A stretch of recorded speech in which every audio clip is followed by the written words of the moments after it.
Kasi pilit ng kampo ni Sara Duterte na i-distract yung mga mamamayang Filipino sa usapin ng kanyang impeachment. Di ba? Kaya kung ano-anong pinalalabas niyang mga kwento. At yung mga nakapirma mga kababayan na mga gawa-gawang pangalan, mga chichirya, napag-alaman ilan lang yung gumawa nun. So possibly mga staff, mga kababayan ni Sara Duterte, sa auto siyempre ni Sara, para i-justify na pumasok sa kaba ng gobyerno. Sila yung accountable officer. Kung ang kanyang mga tinargang tauhan ay nagsumite ng mga peking resibo, mga kababayan, o hindi may paliwanag na gastusin, hindi pwedeng magugas kamay po si Sara Duterte. At sabing, wala akong alam dyan, pinirman mo nga ikaw yung nag-approve. Nagbabagang mga balita at pagtalakay sa mga isyu ng lipunan. Bulsa! Opinyon, banat at paglalantad sa katotohanan. Bulsa! What you see is what you get. You decide.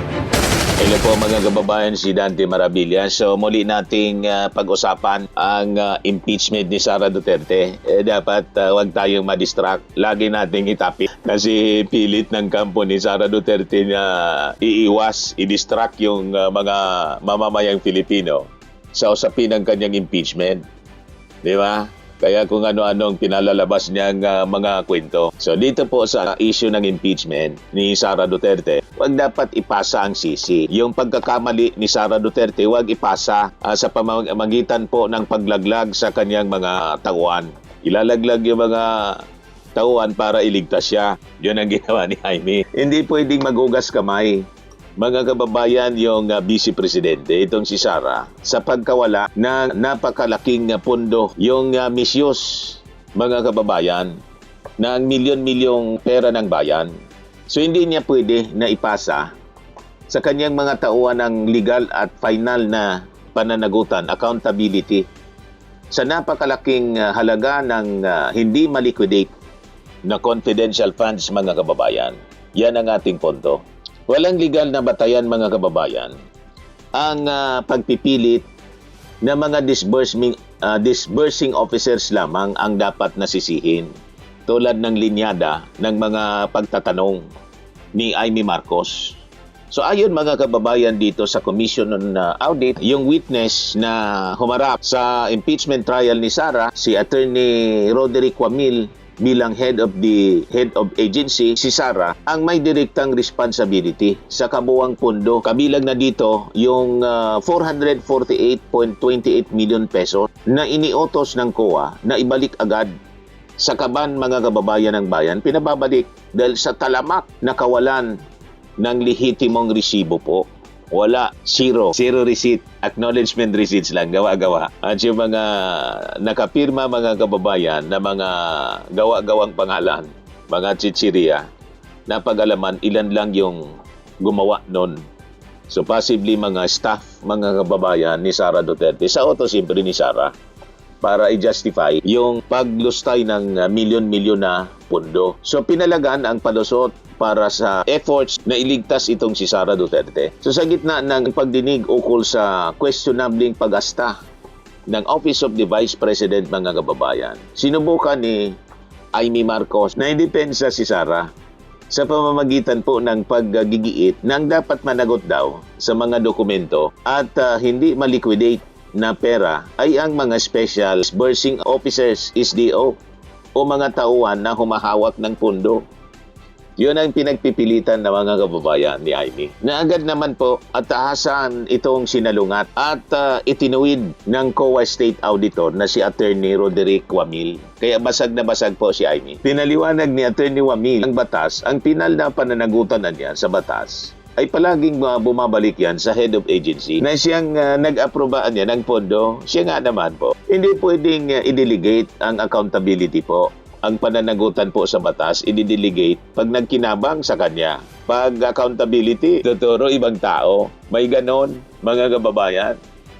So batay itong mga kababayan mismo sa patakaran ng COA. Batay po sa mga patakaran ng COA, pwedeng ipaubaya o i-delegate ng isang pinuno ang pag-asikaso ng mga papeles o ang pisikal na pamamahagi ng pera sa kanya mga tauhan. Ito yung mga delegation of task. Pwedeng gawin, ngunit kailanman ay hindi pwedeng ipasa o i-delegate ang pananagutan sa batas. Dahil po si BP Sara, si Sara mismo ang pumirma, nag-aproba at humiling ng mga sikretong pondo. Correct.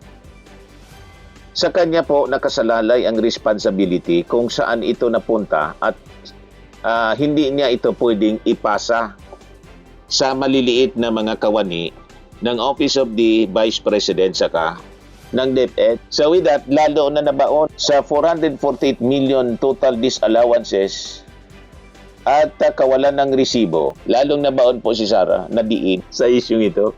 Nilinaw mga kababayan ng mga opisyal, nilinaw ng mga opisyal na dokumento na hindi lang ang 73.28 million pesos noong 2022 ang formal na pinababalik ng COA.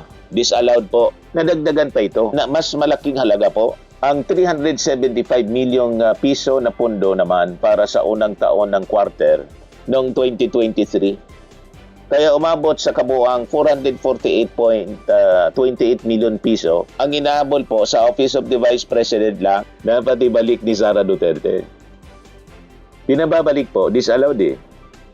So ang pangunahing dahilan ng Commission on Audit mga kababayan sa pag-disallow ay ang talamak na kawalan ng mga lehitimong resibo. Talagang zero po. Paglilipat ng pera sa mga unauthorized na mga personnel. You see? At mga nakakahinahinala na mga acknowledgement receipts na may mga imbentong mga pangalan. So ito na yung mga chichirya tulad ng Mary Grace Piatos, Alejandro Piquit, may pangalan pang Maluwa. Mga imbentong pangalan. Sa ilalim po ng batas kasi, kapag walang sapat at totoong resibo, ang ahensya po, ang pondo ay tinuturing na illegal ang paggastos. Yung paggasta po, illegal. At ang leader, ang may direktang obligasyon na ibalik ito, siyempre. Yan ang sinasabi sa batas. Ngayon, ang timbang ng Notice of Disallowance, pag-usapan po natin ito. Dito natin makikita ang pinakang masakit na katotohanan na hindi pwede pagtakpan para palusutin mga kababayan ang pananagutan ni Sara. So, ang Notice of Disallowance ay hindi lang basta piraso ng papel ng audit mga kababayan. Ito ay sumasailalim sa tiwala ng taong bayan na tila po binaliwala. So ang bawat piso sa pundong nilustay mga kababayan ng Vice Presidente nang hindi naipaliwanag ay nagmula po sa dugo at pawis, ika nga, ng ating mga mamamayan sa pagbabayad po ng buwis. Di ba?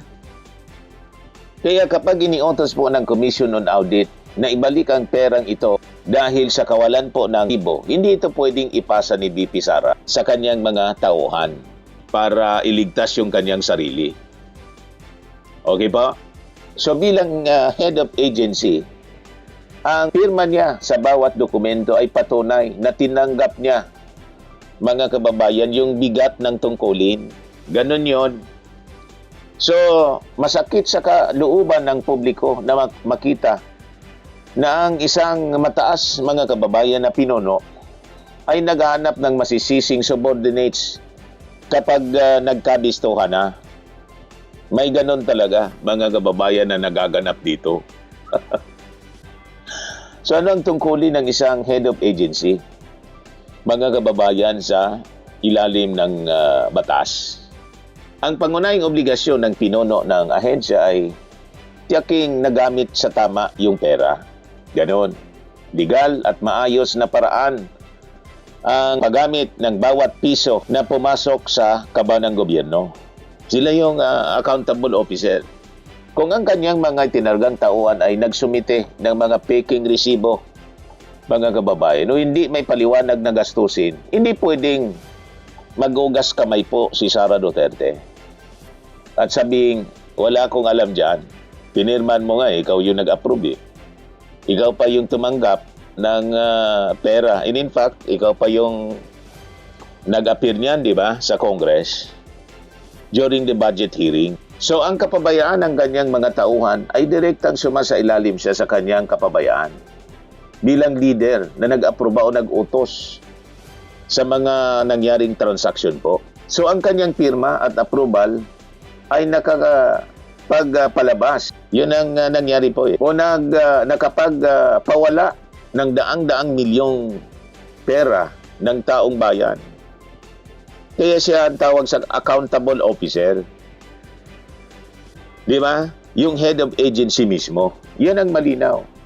So ang head of agency, mga kababayan, ay may buong kontrol sa bawat pondo ng kanyang hawak na ahensya tulad ng Office of the Vice President saka DepEd. At walang karapatang manisi ng iba kapag nagka-problema na po. Ganon. Huwag Poncio Pilato, akuin dapat pananagutan. Yan ang maisog na leader. Hindi yung pagdating na sa accountability, ipapasa sa iba. Pero yung pakinabang sa kanya, hindi pwede ang ganon. Tama po, mga kababayan. Burning and lifting cream, pinapahid po sa mga pulses in affected area. Mainam po sa paninigas ng mga kaso-kasuan. Ito naman po, Automax Radiant Serum. Sa mukha naman yung application, anti-aging po siya. You will look 10 years younger than your age. Sa mga cancer patients naman po, baka lang gusto ninyo itong itry. Neng siya red mixed fruit drink. Hindi mo po siya gamot, food supplement siya. Kaya lang, gawa siya mga kababayan sa goji berry. Yung goji berry may anti-cancer properties. O ngayon, yung mga inquiries ninyo, dumiritso na lang kayo sa aming messenger sa Facebook para masagot namin agad. Ayos pa? Ayos na ayos niya, Mr. Maravilla. Sa mga nagana po ng malinis and spacious fitness gym, pumunta lang po kayo sa aming Colossal Fitness Gym. May Grab car rental din po kami. But anyway, ito po pala yung aming bagong product na binibenta online. I am worldwide amazing pure organic barley powdered drink mix from Australia. Negosyo to ng aking anak na architect entrepreneur Riz Maravillas. Ayan po. Kontakin na lang po ninyo siya, Riz Maravillas on Facebook.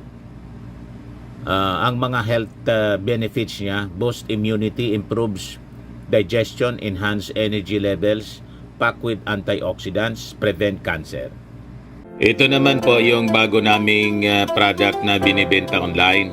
Eye Glow Serum, whitening po siya. Tingnan ninyo yung epekto sa aking anak na architect before and now. Yung mga inquiries po ninyo, dumiretso na lang kayo sa kanyang Facebook account, Riz Maravillas.